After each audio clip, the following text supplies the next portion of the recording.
Boletín C. 2 instrumentos financieros.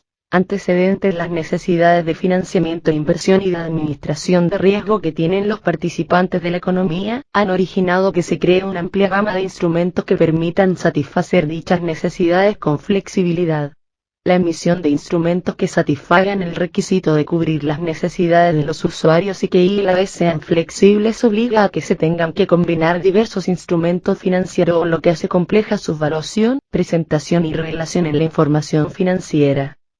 Sin embargo, a pesar de la complejidad de los instrumentos financieros, resulta necesario establecer reglas concretas que puedan ser aplicables a los diferentes instrumentos financieros actualmente desarrollados, así como a aquellos otros que puedan ser desarrollados a futuro, evitando identificaciones específicas que den lugar a interpretaciones inconsistentes y la posible existencia de omisiones. Objetivo. El objetivo del presente boletín es establecer las reglas generales de evaluación, presentación y relación en la información financiera que deben seguir los emisores o inversionistas en instrumentos financieros. Alcance. Un alcance del presente boletín es el siguiente. A. Definir los conceptos y elementos relativos a instrumentos financieros. B. Establecer las reglas generales de evaluación de los activos financieros y pasivos financieros resultantes de cualquier tipo de instrumento financiero. C. Señalar las condiciones que deben cumplirse para compensar activos financieros y pasivos financieros. D. Establecer las reglas de presentación y relación de los instrumentos financieros en la información financiera. No es objeto de este boletín el tratamiento de A. Las cuentas y documentos por cobrar y o por pagar provenientes de las actividades comerciales de las entidades, las cuales se tratan conforme a lo señalado. A. Las obligaciones laborales de los patrones y las derivadas de planes para beneficios de cualquier tipo posteriores al empleo, incluyendo beneficios por retiro según se describe en el boletín D. 3 obligaciones laborales.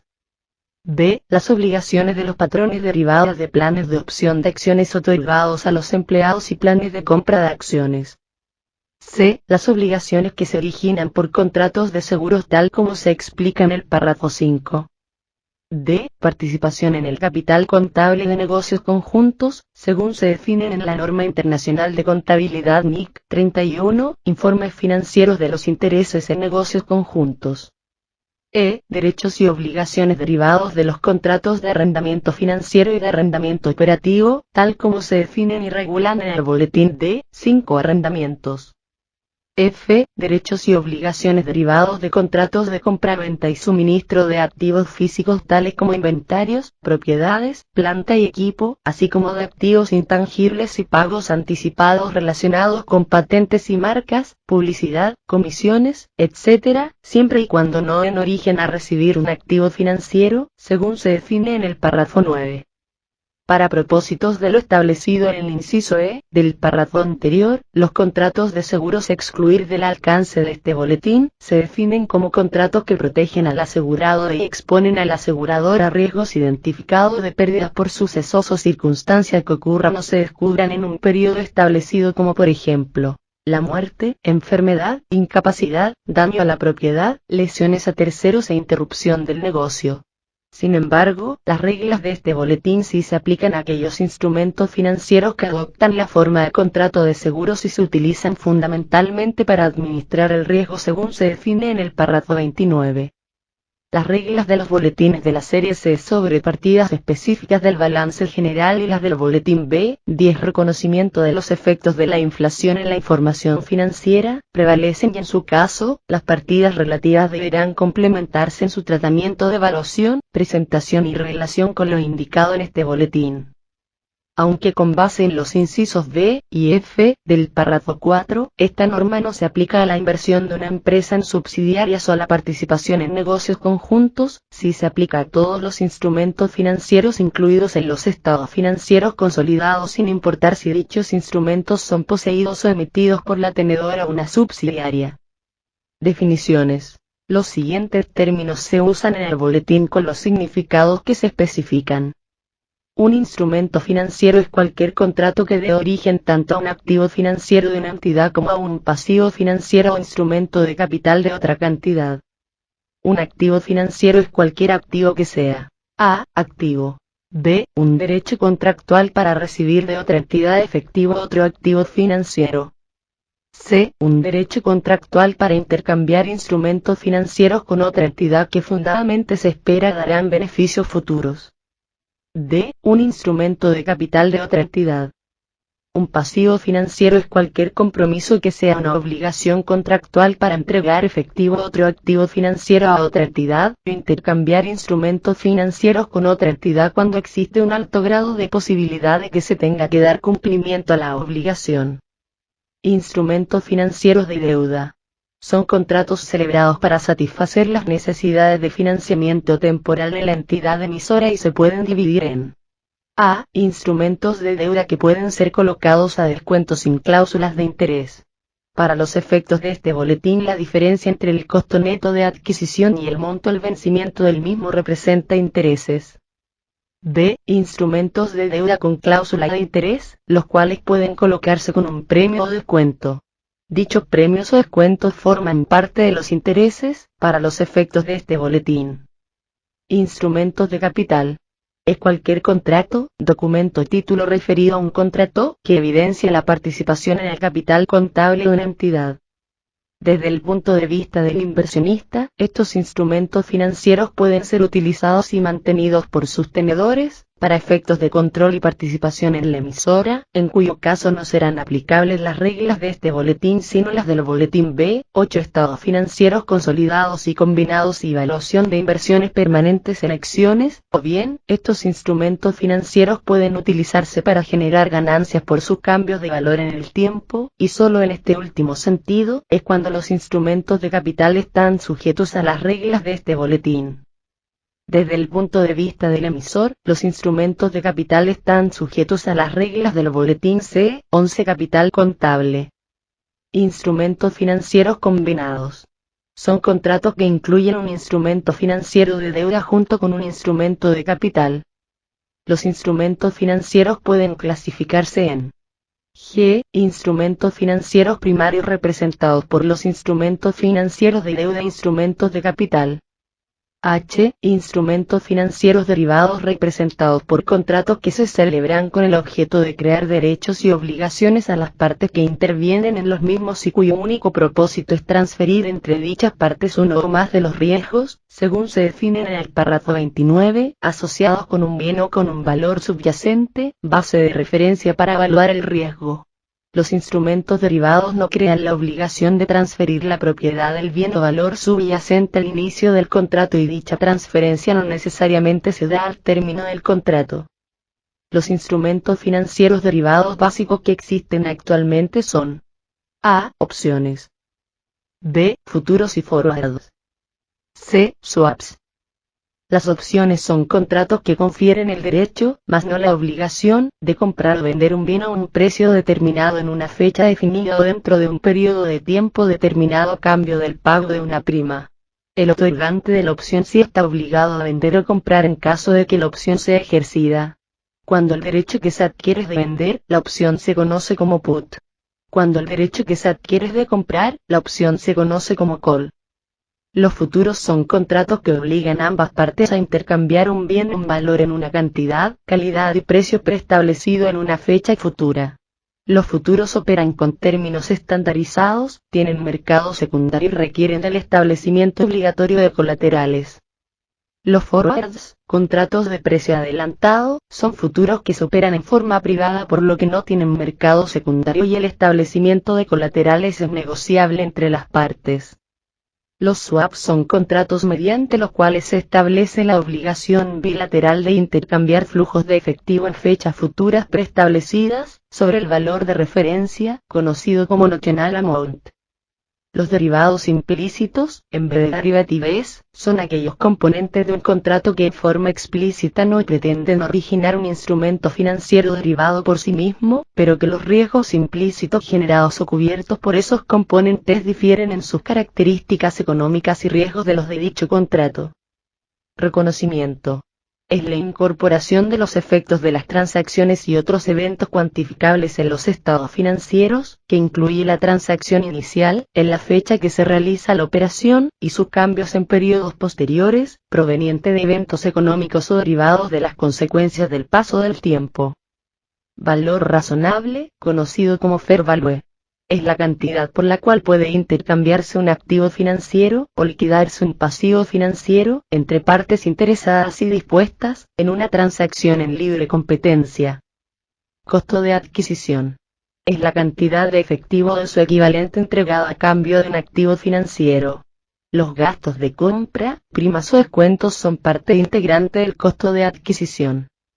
Para todos los efectos de este boletín, el costo de adquisición de los activos financieros y pasivos financieros denominados en moneda extranjera o en unidades de inversión, UDIs, es el expresado en la moneda extranjera o en UDIs en el momento de su adquisición y, en consecuencia, deberán ser convertidos a su equivalente en moneda nacional a cierre de cada periodo contable. Determinaciones técnicas del valor razonable.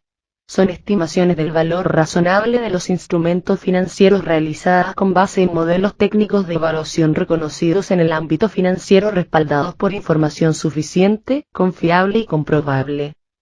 Conservados a vencimiento. Son los instrumentos financieros de deuda en los que al momento de invertir en ellos, se tiene la intención comprobada de mantener dicha inversión hasta su vencimiento. La intención comprobada podrá representarse mediante la capacidad financiera de la entidad para sostener la inversión durante toda la vigencia de la emisión. Con fines de negociación. Son los instrumentos financieros en los que desde el momento de invertir en ellos, se tiene la intención de negociarlos en un corto plazo y en fechas anteriores a su vencimiento, con el objeto de obtener ganancia con base en sus cambios de valor en el mercado y no solo por medio de los rendimientos inherentes a los mismos. Disponibles para su venta. Son los instrumentos financieros en los que desde el momento de invertir en ellos, se tiene la intención de negociarlos en un mediano plazo y en fechas anteriores a su vencimiento, con el objeto de obtener ganancia con base en sus cambios de valor en el mercado y no solo mediante los rendimientos inherentes a los mismos. Compensación de activos financieros y pasivos financieros. Es la posibilidad de compensar las cifras de activos financieros y las cifras de pasivos financieros en el balance general, para presentar consecuentemente el valor neto correspondiente. Riesgo. Es la posibilidad de que ocurra algún evento o acontecimiento en el futuro que cambie las circunstancias actuales o esperadas, que han servido de fundamento a la evaluación de activos financieros y pasivos financieros, y que de ocurrir dicho evento o acontecimiento puede ocasionar una pérdida o una ganancia, o cambios en los flujos de efectivos futuros. El riesgo se clasifica en riesgos de mercado, de crédito, de liquidez y del flujo de efectivo. Hay tres tipos de riesgo de mercado: cambiario, de tasa de interés y de precio. A. Riesgo cambiario, es el riesgo de que el valor de un instrumento financiero fluctúe debido a movimientos en los tipos de cambio de divisas extranjeras. B. Riesgo de tasa de interés, es el riesgo de que el valor de un instrumento financiero fluctúe debido a cambios en las tasas de interés. C. Riesgo de precio, es el riesgo de que el valor de un instrumento financiero fluctúe como resultado de los cambios en los precios del mercado, ya sea que esos cambios sean causados por factores específicos del valor particular o de su emisor o factores que afecten a todos los valores negociados en el mercado. D. Riesgo de crédito, es el riesgo de que una de las partes involucradas en una transacción con un instrumento financiero deje de cubrir su obligación y cause que la otra parte incurra en una pérdida. Riesgo de liquidez, es el riesgo de que una de las partes involucradas en una transacción con un instrumento financiero tenga dificultades para reunir los recursos necesarios para cumplir con sus compromisos asociados con el instrumento financiero. El riesgo de liquidez puede resultar de la imposibilidad de vender rápidamente un activo financiero a un valor cercano a su valor razonable. Riesgo en el flujo de efectivo, es el riesgo de que los flujos de efectivo asociados con un instrumento financiero fluctúen en sus montos.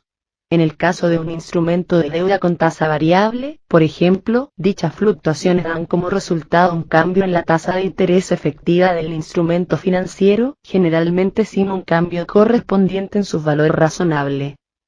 Eliminado. Reglas de evaluación. Con excepción de lo establecido en los párrafos 41 al 44, todos los activos financieros y pasivos financieros resultantes de cualquier tipo de instrumento financiero en el cual participa una entidad, así como los derivados implícitos cuyo contrato base no necesariamente es un instrumento financiero, deben valuarse a su valor razonable. Cuando el valor de mercado satisface las condiciones de pactarse entre partes interesadas y dispuestas y en una transacción en libre competencia, establecidas en la definición de valor razonable, párrafo 22, debe considerarse que dicho valor de mercado es el valor razonable. Cuando no exista un valor de mercado, el valor de mercado no sea una referencia apropiada por no satisfacer las condiciones establecidas en la definición de valor razonable, párrafo 22, el valor razonable de los activos y pasivos financieros deben obtenerse utilizando determinaciones técnicas del valor razonable, definidas en el párrafo 25. La diferencia en la evaluación de un periodo a otro de cualquier activo financiero o pasivo financiero deberá registrarse en el estado de resultados del periodo en el que ocurre. Debido a que el valor razonable de un instrumento de capital disminuye por el efecto de los dividendos provenientes de dichos instrumentos, estos dividendos deben ser reconocidos como ingreso en el estado de resultados del poseedor, en el mismo periodo en que se afecta el valor razonable del instrumento de capital. Los costos y los rendimientos provenientes de los instrumentos financieros deben ser reconocidos en el estado de resultados del periodo en que se devengan. Las inversiones en instrumentos financieros conservados a vencimiento deberán ser evaluadas a su costo de adquisición, según se define en el párrafo 23. Al efectuar esta evaluación, deben tomarse en cuenta las siguientes consideraciones. A. Cuando existan amortizaciones parciales del principal, debe considerarse la parte proporcional del costo de adquisición con base en el saldo insoluto. B. Cuando existan gastos de compra, primas o descuentos relacionados con la adquisición del instrumento, que de acuerdo con el párrafo 23 forman parte del costo de adquisición, deben ser amortizados durante la vida de la inversión con base en su saldo insoluto. C. Cuando un instrumento financiero conservado a vencimiento contenga un derivado implícito, este debe separarse para efectos de evaluación del contrato de referencia y evaluarse a su valor razonable. Los pasivos financieros resultantes de la emisión de instrumentos financieros de deuda, según se definen en el párrafo 11, deben ser registrados al valor de la obligación que representan, valor normal más accesorios devengados a la fecha. Los gastos, primas y descuentos relacionados con la emisión del instrumento financiero, deben ser amortizados durante la vida de la emisión con base al saldo insoluto de dicha emisión. Eliminado 2. Reglas de presentación. Todos los activos financieros y los pasivos financieros resultantes de cualquier tipo de instrumento financiero en el cual participa una entidad, deben registrarse en el balance general de dicha entidad. Los activos financieros o pasivos financieros deben permanecer en el balance general hasta que la entidad deje de tener los derechos o sea liberada de las obligaciones originadas por el instrumento financiero. La eliminación de un activo financiero o pasivo financiero podrá suceder en forma parcial en la medida en que se dejen de tener los derechos o que se liberen las obligaciones. Se considerará que las obligaciones han sido liberadas o los derechos se han dejado de tener cuando el contrato que dio origen a los mismos se da por finiquitado o se transfieren los derechos y responsabilidades a un tercero sin que exista en ambos casos una responsabilidad ulterior de ninguna especie para las partes. Los instrumentos financieros de deuda, de capital y derivados que constituyen inversiones temporales con plazo menor de un año y que cotizan en los mercados de valores, así como aquellas inversiones en dichos instrumentos que se realizan con fines de negociación o para mantenerlos disponibles para su venta, deben clasificarse como inversiones temporales y presentarse en el activo circulante.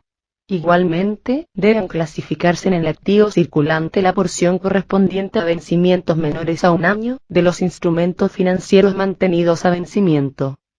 Deben clasificarse como activos no circulantes las inversiones en A. Instrumentos financieros de deuda y de capital cotizados en el mercado de valores, cuyo destino está relacionado con la adquisición de activos no circulantes o con la amortización de pasivos a largo plazo.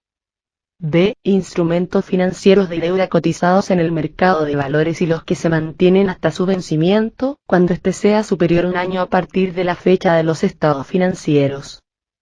C. Instrumentos de capital no cotizados en el mercado de valores por los que no exista evidencia de su realización a corto plazo.